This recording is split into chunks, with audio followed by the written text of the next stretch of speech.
prophecy in the Bible. We're all going to be using lots of different Bible versions. We might use the word version, we might use the word translation. This particular one that I've got in front of me is an ESV, an English Standard Version. It doesn't really matter what we're using, as long as we've got an appreciation that there are some Bibles that are translated, and that means word for word, and the emphasis is getting the accuracy right. And a word-for-word translation, as anybody will know, if you've ever looked at a foreign language, is almost impossible because the sentence construction is different, even from Spanish or German to English. A word-for-word wouldn't be readable. So there are also then Bible versions, Bible translations that try and make it more readable. They have less emphasis on the accuracy of the word and more emphasis on what we might call a paraphrase. They're taking the sense of the sentence and retranslating it to make it readable. Both are valuable. Don't use one instead of the other. But when we're reading things and we're thinking about the big picture, we want to take in lots of ground, something that's usable, that's friendly, that works well for you is important. And a lot of us in this room, I think, if you've gone electronic, you can use it on a smartphone or a tablet, and you can get an electronic version. There's a good one that we've put a link to on the website, on the seminar website, called YouVersion. And there you can choose your version at will, and you can see the differences that we're talking about. But if we use the word NIV or AV or ESV, we're talking about the different sorts of Bible, and we're all using different ones, but the message is the same.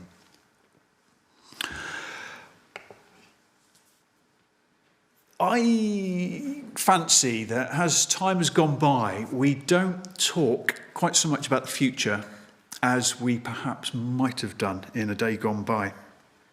We're talking about the future, and when we're talking about Bible prophecy, we're talking about, in the context of this next 6 weeks, we're concentrating mainly on the Bible talking about events that are future to the time when they were written, events that were going to happen in a time future to when the people heard those writings. So that's basically what Bible prophecy is. It's foretelling the future. I think the reason perhaps that we don't talk about the future quite so much is that we very easily bury our heads in the sand, can't we? That there are things that we don't like thinking about. Elon Musk might think that he is going to live forever and he's immortal, but most of us have to face up to the fact that at some point there will be a world without us. We don't like to think about that. We don't like to think about some of the issues that are around us in the age in which we live. The idea of burying your heads in the sand was portrayed at one of the G20 summits, if you've seen it online, where there was a picture of 100 people with their heads in the sand, making the statement to the governments and the heads of state in world countries that there are issues that you can't just ignore. They're going to have to be addressed one day. But it's very easy if you're an ostrich, and I am, the bills come in, it's no fun paying bills at all. You let them build up. It's far easier just to ignore them, to put them at the bottom of the pile and to wait until the red letters come in. And then you have to do something, and it's a ridiculous way to go about life. The one side of me, the logical side of me, the rational side of me says paying your bills on time is important. It's going to cost you in the long term because you're going to get fined. It's potentially got legal consequences. If you don't pay your bills, it's going to wreck your credit score. But there's an emotional side of my mind that says it's going to take time when you could be doing something more interesting. It's going to be paying hard-earned cash to something that's not exciting, if you're paying a water bill. And the two conflict in our minds, and we end up saying, well, I do, because I am exactly that type of mindset. You end up burying your head in the sand and to forget about it and to say, actually, I'm more comfortable in my dark and warm space than I am facing up to the reality of things that are happening around us. And I suspect also the ostrich effect is the sort of person that won't go to the doctor when they're poorly, because once you've got a diagnosis, then you have to face up to the fact that there's an issue. So to not go to the doctor in the first place solves the problem, doesn't it? There's an element of that thinking, I think, perhaps, in all of us. And I think probably also that there's an element of us being sceptical, isn't there, about predictions that have been made about the future from days gone by. Both Rosie and I both remember from our days at school, in geography lessons, that oil, for example, was going to run out by the 1990s. There were going to be world catastrophes because there would be no more oil. In the books that were written in the 1970s, they were talking about agricultural disasters because there wasn't enough phosphate to produce the fertilizers, to produce the crops in the way that they understood it from that day. There wasn't enough metal ore in the earth for things to continue, and there were all sorts of predictions of human catastrophe from the age in which we are living. And in some ways, I suppose, scientific understanding and human ingenuity have overcome those problems. But it's been brought to the forefront of our minds again, hasn't it, with the environmental crisis that Sim's generation are going to have to face up to, and are facing up to it far more positively than my generation. Again, it goes back to our mindset about thinking about the future. But whether we are sceptical about the things that have been said in days gone by, whether we are that sort of ostrich mentality, or whether we, deep down in our hearts, when we do apply our minds to those things, we just feel totally out of control. When we open the Word of God, God has promised the future with absolute certainty. And that fills my life with great hope. Everything that we do in life is limited by what we can see ahead of us, isn't it? We can predict the future scientifically. We can predict what the tide is going to be tomorrow and the day after and the week after. We can have a little bit of an insight into what the weather might be. But when it comes to human mindset, human thinking, politics, movement of people, we haven't got a clue, have we, about tomorrow. We can only see the little slice of time that's right in front of us. And it's a bit like a river. If you were sat by the side of the river and you were having a nice picnic spot, you can see the bit of river in front of you. You can't see what's coming round the corner that's coming from upstream, and you can only see the bit of the river that's going downstream for a very short space of time. And the river is like time flowing past us, isn't it? We can't see what's round the corner that's coming. And we can only remember the past that's flown past us for a very limited amount of time. But if you were to take that same picnic spot by the river, and you were to be able to go up in a drone and you'll be able to look at it from the air, if we were sat by the river having our picnic spot here, we've got no idea of what's upstream, what's about to come to us. We can't see this party boat of a stag party that's coming down in canoes round the corner, because we're just merrily enjoying the peace and quiet of the forest here. And neither can we see the fact of this party boat of a stag party that's just about to hit the rapids here and capsize and complete mayhem. We can only see this little slice of time. But the higher we go, the farther we can see things that are about to happen and things that have happened. And it's a silly example, but because we can't understand what it would be like to live without time. But the higher you go, the further you can see, can't you, into things, in this example, that have gone and things that are to be. And for God's perspective, God is so high above the earth. God is seeing the past and the present and the future all at the same time. God knows with absolute certainty what's happening in the future, regardless of the things that we say or do or don't do. So the promise from God's perspective is absolute and with 100% confidence, because God knows and God sees that. And the promise that God makes is called the kingdom of God. All the way through the Bible, from the beginning to the end, it's the same promise. And it's a promise of confidence of things in the future. But we live in a world where we are surrounded by people that undermine. Doubt is a powerful feeling.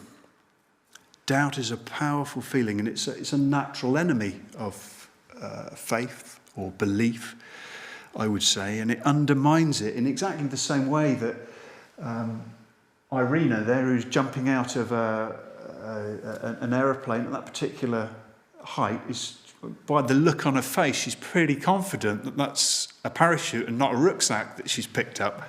She's obviously done it before. If it was the first time and somebody gave you one of those things and told you it was a parachute, you either trust them implicitly, but if somebody in the background, whilst you were hooking yourself up, was talking about the way that they pack them and some of the issues that they've had with some of the released straps and the percentage of times when they don't open, would you still put it on with the same confidence and jump out of the plane? Doubt undermines confidence quite severely. And I think when it comes to the Bible, there's an awful lot of prejudice involved, which undermines a fundamental belief. We are genuinely delighted that you've joined us. We're not a little group here that's desperate for members because the roof's falling in and we need the extra cash. We are here because we believe these things and we can encourage one another.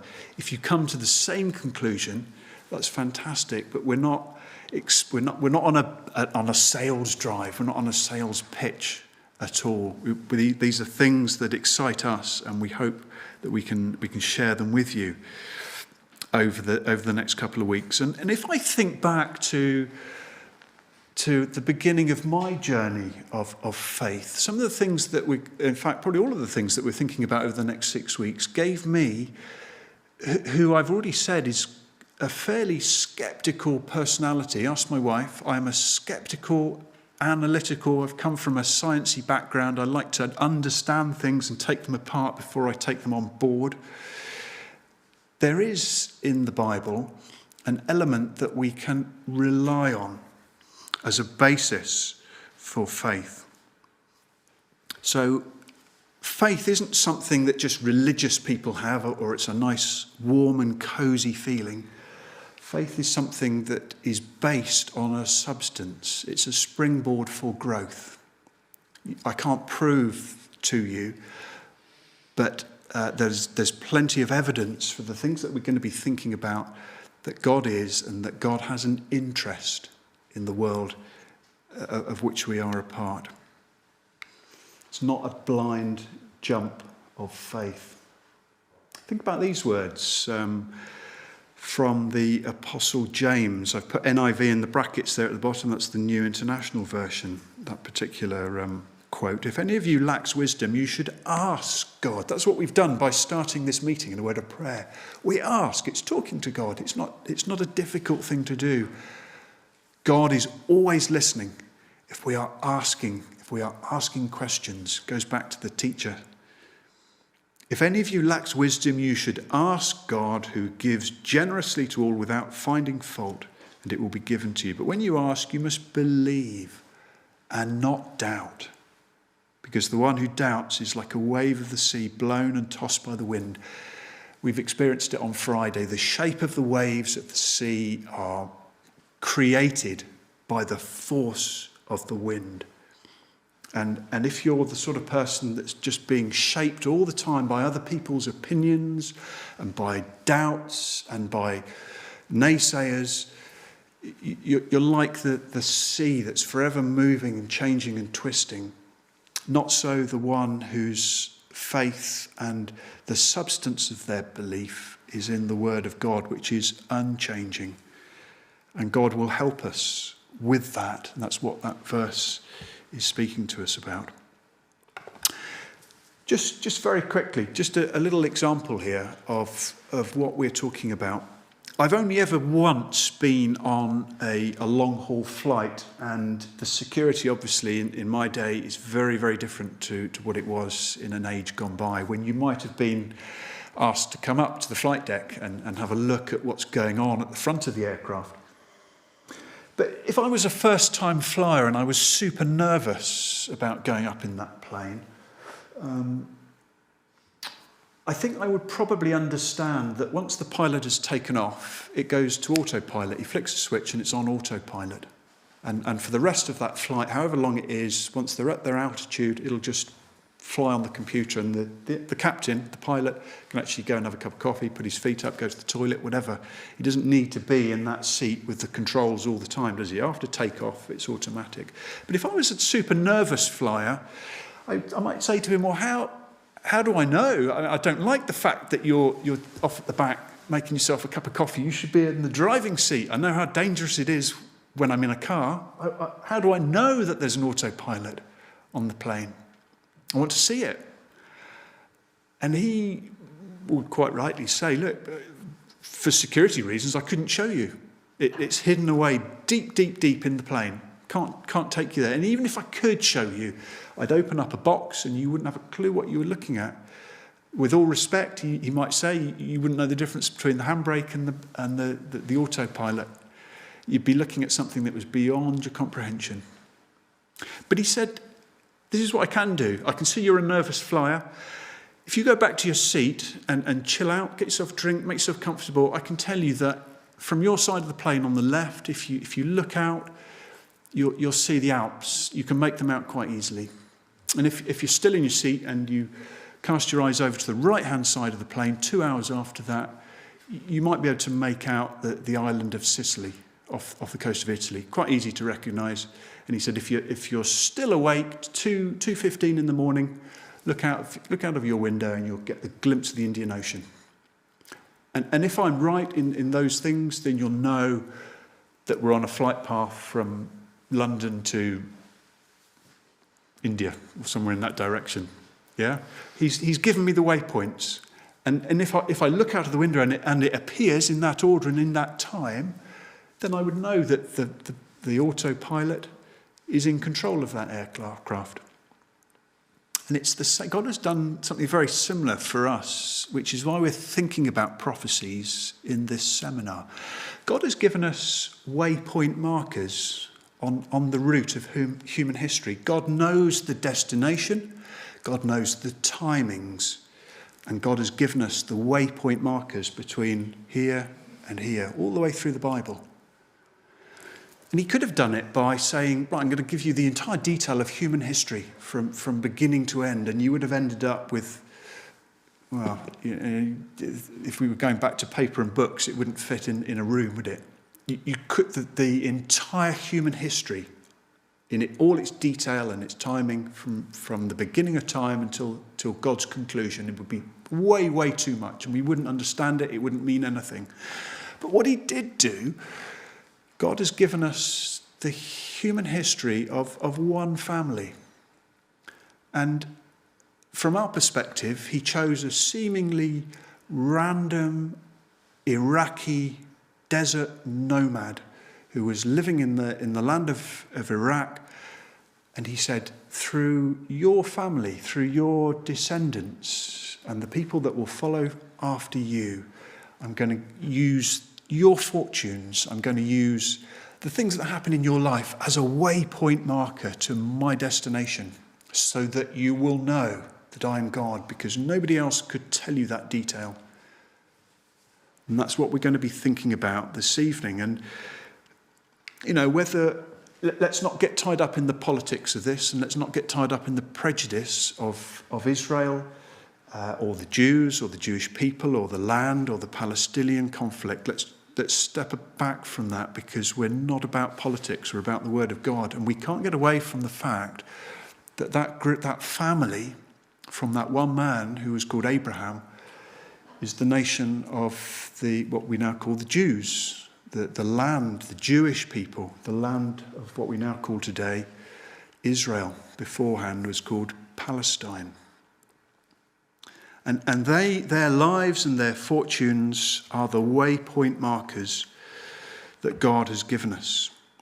And for the next 4,000 years from Abraham, the things that were going to happen to them, their fortunes, the people that were going to occupy their land, we've got a lot of detail in the Bible that could not have been written by somebody who was just living on the earth. It needed somebody who had that perspective of time, who knew what was going to happen and who knew what the destination was of that particular journey.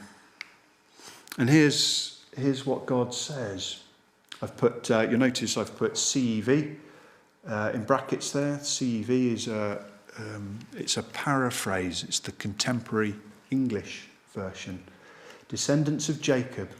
Descendants of Jacob. Have you ever been to Joseph, this amazing Technicolor Dreamcoat? You'll know that Joseph was the father of the 12 tribes. And you speak to any Jew or anybody who's got Jewish ancestry, and they will be able to take you back to which of those 12 tribes they have descended from. They're very proud of the fact. So when it says descendants of Jacob, we're talking about the nation of the Jews. Jacob was a descendant of Abraham, Isaac, and Jacob. So this is the beginning of their family. And God says, this family, the descendants of Jacob, I, the Lord, created you and formed your nation.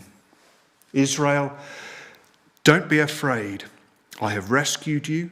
I have called you by name, and you belong to me. So there was a special relationship between this family and the God of heaven.